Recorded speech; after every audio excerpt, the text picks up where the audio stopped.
I'm going for the dinner with the guys tonight, the guild members. And I'm like, Deanna, bring your girlfriends to come because I want the girls around. I want you to come for certain. And I know she probably can't because she's busy with her project. But even with her, all you do is invite with Deanna. Deanna, come tonight. I know you can't, I can't, but come anyway. I mean, I have a coaching practice because guys are not inviting. They think, like the phrase I'm saying to guys a lot is pull the trigger. Did you pull the trigger? You talked to her. Did you pull the trigger? No, I didn't. I didn't. I was looking for the right moment. Maybe it's just a way of a different psyche and a different outlook and a different way of.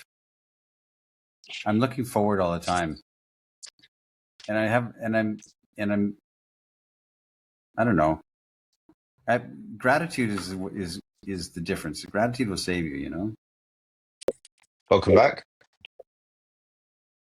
So in this podcast series, I'm really aware that we are often pushing ourselves to go further and deeper than before because, one, we need to keep this interesting for our own selves, but two, some men have been journeying with us for 10 years and always looking for nuances and subtleties and furtherances on their exploration.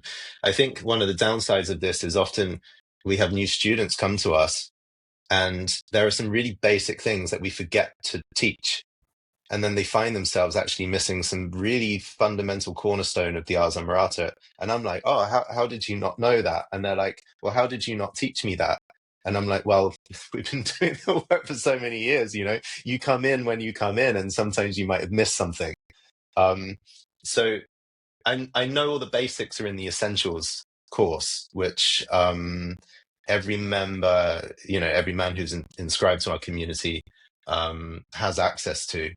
But I wanted to give a little reprimer on the topic of invitations today, because it's a thing that again and again and again I see men not implementing or not seeing. And the whole topic of invitations, I think, is a game changer. In the space of 5 seconds, you can change the complete flow of your interaction with a woman. But just with one utterance, one principle, it can wrench things from flowing, vague, friendly nothingness all the way into a genuine prospect, and you might date later on or get together, right? So can you say some of the essentials on invitations, what that means to you? How does a man implement it? What are men not seeing that you want them to get? And then we might end by saying something new on the topic. Well, that's huge. I mean, I have a coaching practice because guys are not inviting. They think, like the phrase I'm saying to guys a lot is pull the trigger. Did you pull the trigger? You talked to her. Did you pull the trigger? No, I didn't. I didn't. I was looking for the right moment. You've got to invite. It's like the Vicky Christie Barcelona. He doesn't small talk them and say, how do you know each other? Haha, you're visiting here, you're tourists. He just says, hey, I have an idea. I'm going to invite you to come with me. That's powerful. That's the Zan technique, if there is a technique, is just straight up invite. Invite to whatever, invite into nothing. I wrote about this extensively in my book, right? But the idea is that you should not leave an interaction without an invitation. You should not get phone numbers. You get the phone number, you say, okay, I'm going to message you because I'd like to take you out. I would like, or invite in the moment, So my friend Jordan and I are about to leave to go to this other place. Would you and your friend like to come with us? Come with us. It's an invitation to something, invitation to the atmosphere of you. You're inviting them into atmosphere. You're not demanding, you're not hoping, you're just inviting. And the invitation stands. I say the invitation stays out there. She says, no, I can't. It was nice to meet you. And the next time you see her 3 days later. Hey, I remember you. You're the girl that was pretending to read the French novel. I remember you. What are you doing now? Let's go for it. Immediately you invite again. The invitation never dies off of your lips. It's just constantly there. That's the first thing out of your mouth. I can't because I have to do blah, blah. Okay, I understand. Mm. But the spirit of invitation is the important part. That's what guys are missing. Once it's in the air, knowing that she can't, even if you know she cannot. The example I always use is this girl I used to see in Poland messaged me a while ago because she just had a new baby with her boyfriend that and she messaged me. She said, "I had a baby and I wanted you to be one of the first to know," and blah blah blah. And my first thing to her was, "What are you doing? This is incredible! Congratulations on stuff. Come visit." I know she can't. She has a new baby. She lives in Poland. I'm in Romania. I know she can't come visit, but it's the idea that never goes away from my lips. She's like, "What are you doing? Cancel your plans. Come see me right now." I can't. I told you I'm away on a business trip to blah blah. I know. Damn. But it's the spirit of it you want to put into the air, and it just never flags. It's just something that's invitation is part of the psyche they have, or the part of the archetypal imprint they have of you in their mind. You invite, constantly invite, because you'd rather be with them than not with them. I'm going to such and such. I have to go to run this errand. You should come with me. I can't because I'm blah blah. I know, and I know she can't. But it doesn't matter. It's the phrasing, the phraseology of it itself that's important. Yeah. So rewatch the last 3 or 4 minutes of Zan speaking here, because you peppered this with real examples of what words to say and how to say it and convey an invitation in a beautiful way. What you just said really delighted me, that you are remembered in her psyche as an invitational archetype, and she leaves you with the abiding feeling that you would rather have her be with you than not be with you. Correct. That's 100%. It's gorgeous. And all of Deanna's girlfriends have the same thing. When I see them, like Catalina, for instance, I've known her for 12, 14 years now. And every time I see Catalina, how come I never see you? I miss you. Come hug and jump and give me kisses, This is one of Deanna's best friends. And it's the archetype that you are. That's how they have you in their mind. So they respond to that. They jump into the air when they leap for joy when they see you arrive. Because you leap for joy when they arrive. It's as opposed to this stiff, I don't know. How can you not be delighted that person is in your life and you get to see her and you get to spend time with her and she wore a short skirt, How can you not be delighted by that? There's something in you that, like a little boy, comes alive and is on fire, and you want it all the time. I'm going for the dinner with the guys tonight, the guild members, and I'm like, Deanna, bring your girlfriends to come because I want the girls around. I want you to come for certain. And I know she probably can't because she's busy with her project. But even with her, all you do is invite with Deanna. Deanna, come tonight. I know you can't. I can't, but come anyway. So even though you know she can't, Yes. you would prefer to leave her with the abiding feeling that she's wanted, that her presence, her energy is wanted by you and wanted in the group. It's Yeah. that. I can't stress how important it is to rewind this episode so far and sit in what has been shared, because I think this is one core thing that separates Ars Amorata, and particularly what you're trying to say, from everything else out there. I'll give an example.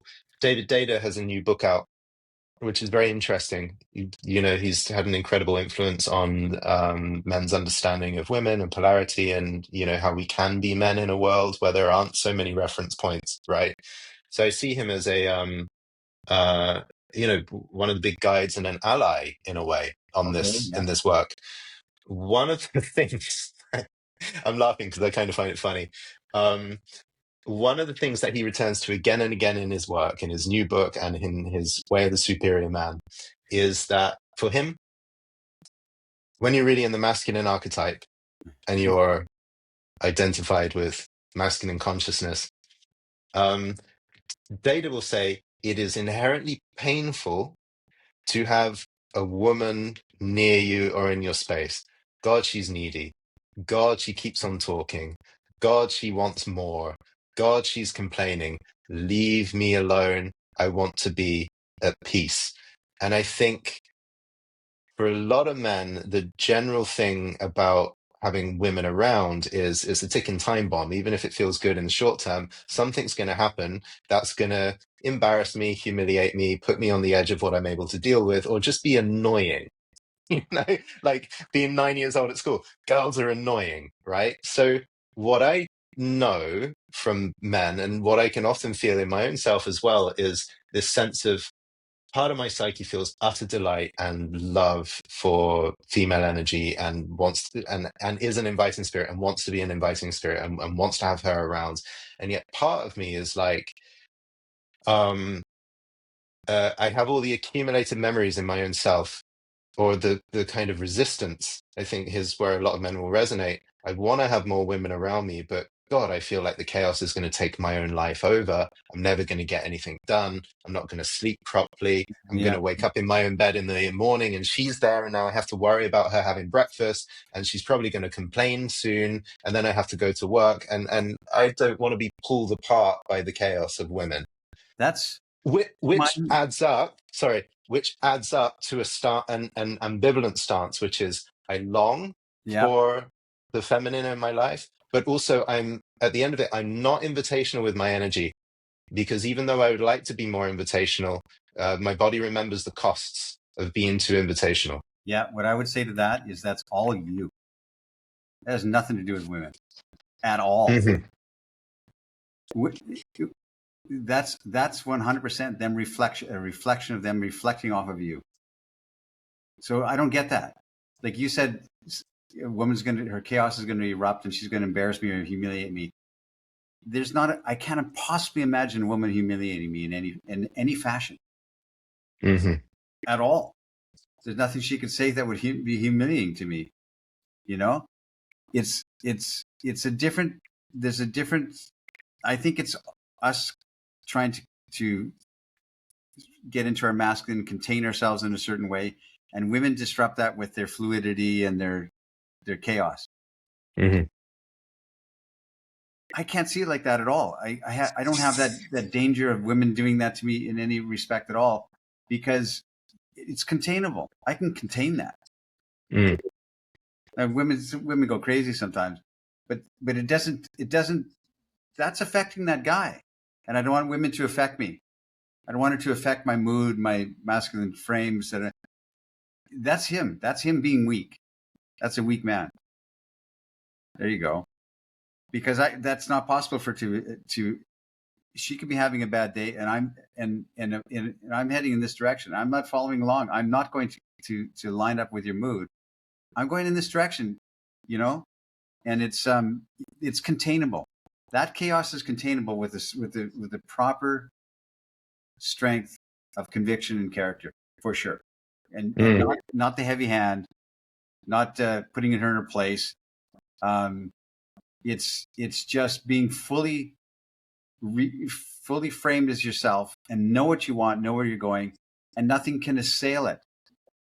The trivialities of her trying to cause trouble can't assail that, and you can contain it and you can control it. So there you go. So I would say that this is the real skill set that you possess. Well, it's what I want, and I want. Hmm. I That's why. This is why, like I said, I've known some women that are dear friends of mine for like 13, 14 years, and they have a certain they might have a certain mood around other people, but around me, it, it's I want I want them to I'm excited that you're here, Mm. and I want you to be excited too. That's all I want. I want you to yeah, you had a bad day and I had a bad day too, but let's sit together because I get to look at you. I get to look upon you. That's a joyous thing, and that's not Yeah. touchable. And I don't need this. I have to gird my loins and put up my shield and my scepter to protect myself from the things that are coming at me, especially these women that might say something that might affect me. I don't have that at all. No. At all. So there's a lot that we could explore and break down around how you contain everything that a woman might throw at you, and if she's intent on, what did you say that I love to create in trouble, then everything can be played with and made fun of and light with, or it can be contained, Yeah. right? So this is, I think, the deeper, most important skill set and sense of mastery for the men engaged in our work to be able to arrive to the point where, let's say there is a front end skill set. You can go out, meet women, approach, feel the energy in a bar, invite her home, Yeah. date around, fill your life up with women on the front end, right? That's a big skill set. Not every man can do it, but once you can do it, okay, you've opened up a certain abundance of options.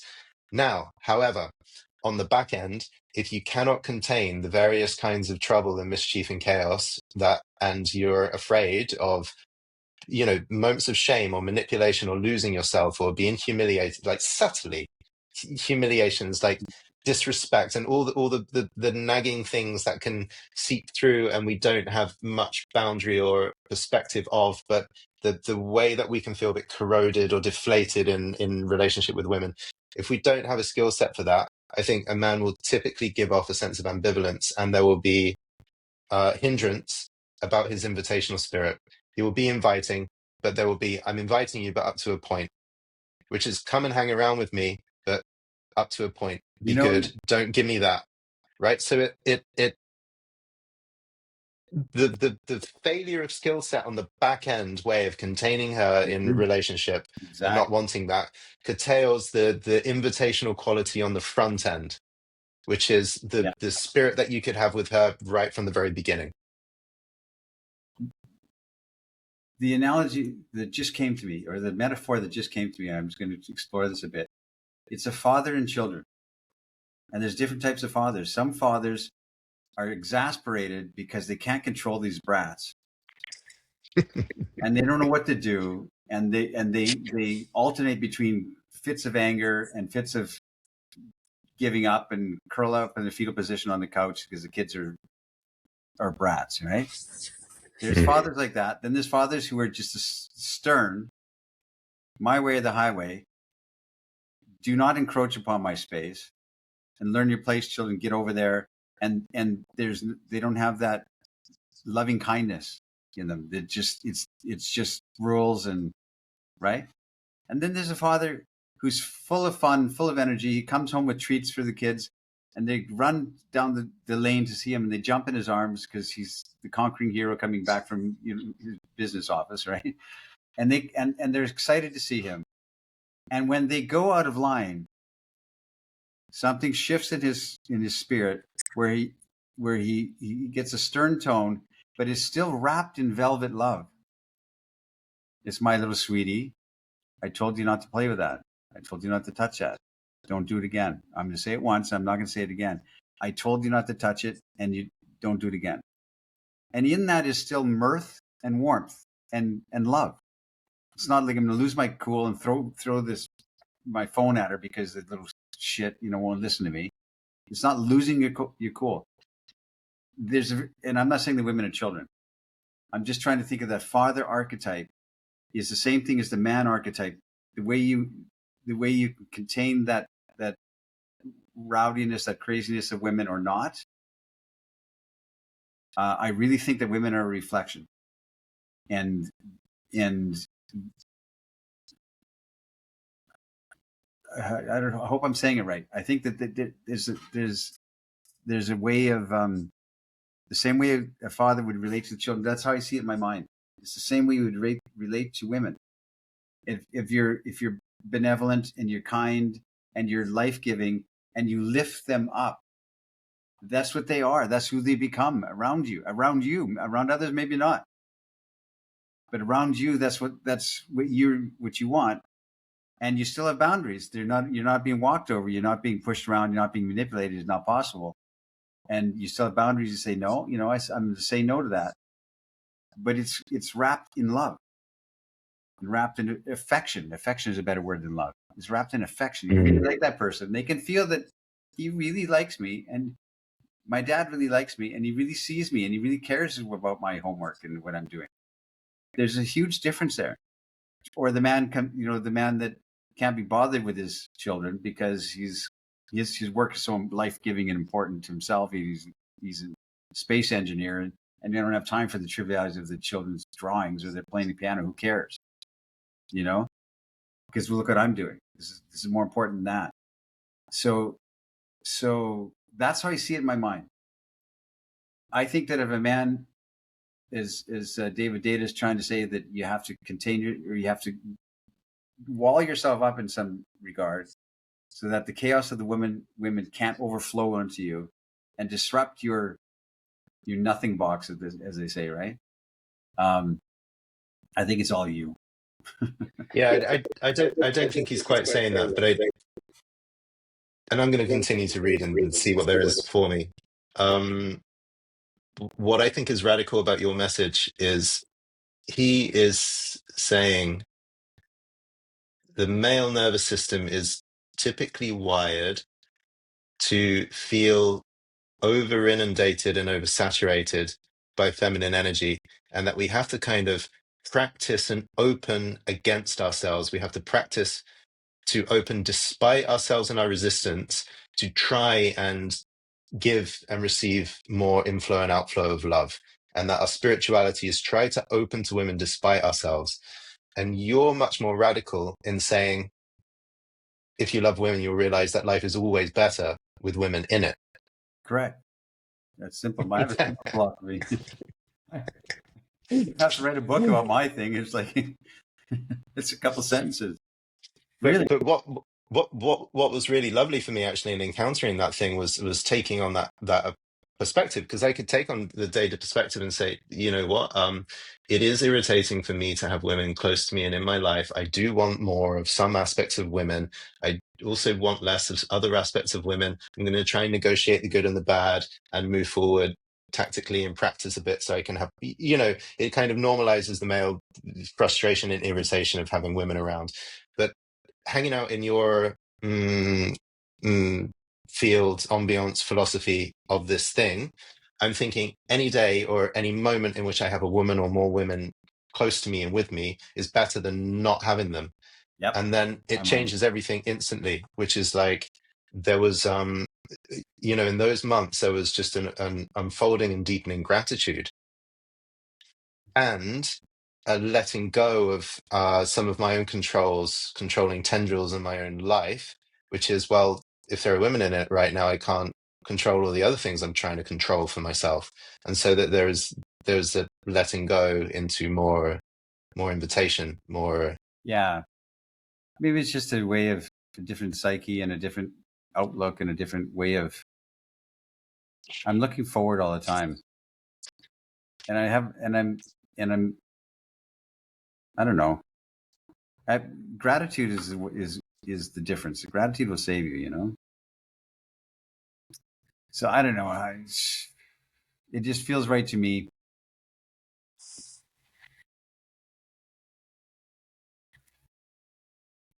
So question to the listener. If you do an audit and you're very, very honest, how invitational really is your presence to women in your life?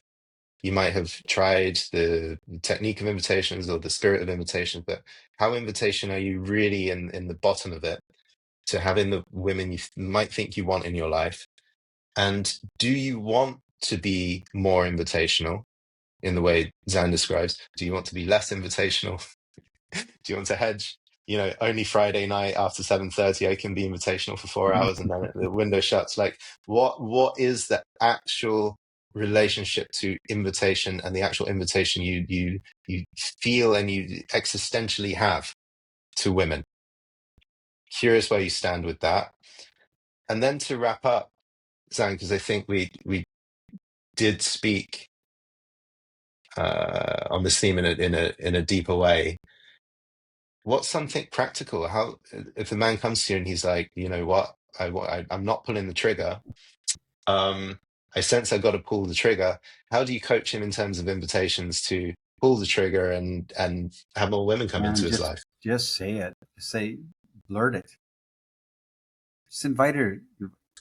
Invite her in the moment. Invite her for that night. Invite her for the weekend. Invite her to come away with you. Invite her to come visit you. Invite her to invite her for coffee. I mean, pulling the trigger is as simple as that. Did you ask her out for coffee? No, I just got her contact information. what? It's a simple phrase. Just add these phrases onto your conversation. Hey, I have an idea. Let's go for ice cream. Hey, I have an idea. Would you like to meet tonight for dinner? You know, just saying it. Mm. We're so afraid to show that we're attracted that we hide it and try and ingratiate ourselves by being really friendly and really interested and interesting and dump our resume on her, and this is what I've done, and tell me about you, tell me more about you.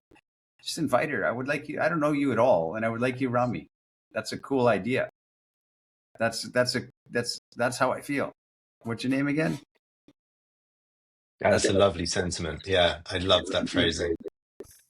Yeah, I don't know you at all, but I would love to have you around me. What a thing. That's exactly that's how you say it. That's what you say. What a feeling of being admired you leave her with as a gift.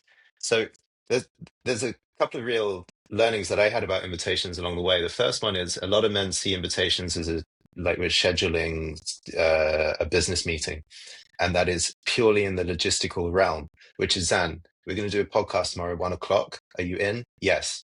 And then I put out the invitation, and you say yes, and it ends up being a structured meeting. And so a lot of men are like, well, I'll put out my invitation. I'm going to invite her to dinner on Wednesday at 7:30 p.m. I need an RSVP. She's going to come or she's not going to come. It's going to be an acceptance or rejection. It completely operates in the realm of kind of solid, fixed yeses and nos. What I got about invitation is it doesn't matter at all if she says yes or if she says no or if she comes or doesn't. It's not important. The net effect you want from inviting is it leaves her with an abiding feeling of her being wanted by you. So if she says no to coming for an ice cream or coffee with you 3 or 4 times in a row, it doesn't matter at all. If you are kindling a sense of fondness and enjoyment, and there's a nice potentiality that flirting is arising in the space between you, something's going to happen at some point. So it doesn't matter if she says yes or no to the invitation. An invitation's not a scheduled meeting. It's actually a celebration. That's right. It's a way of saying I like you, but instead of saying I like you, I'm just going to say it in this roundabout way of come and have coffee with me. I would like that. I would like that more than not like that. I would like that. Yeah, it's exactly what it is. I would like that. This may not happen. You don't have to accept it, but I would really like that. I would like to see you again is a phrase. Same spirit. I would love to see you again. I don't even know you, but I would love to see you again. I have a boyfriend. Okay. That didn't change what I just said. And I respect that. But the spirit is there. That's pulling the trigger. I would like to see you again. That's pulling the trigger. That's saying something. Yeah. I'd like to go on a date with you. That would be fun for me. That aligns with the image of my life I have in my mind, to see you in a date. That'd be cool. What? I don't even know you. It's a way of saying it, and it's a way of expressing just delight that she's a woman and you get to see her. And it's a way reflect to that.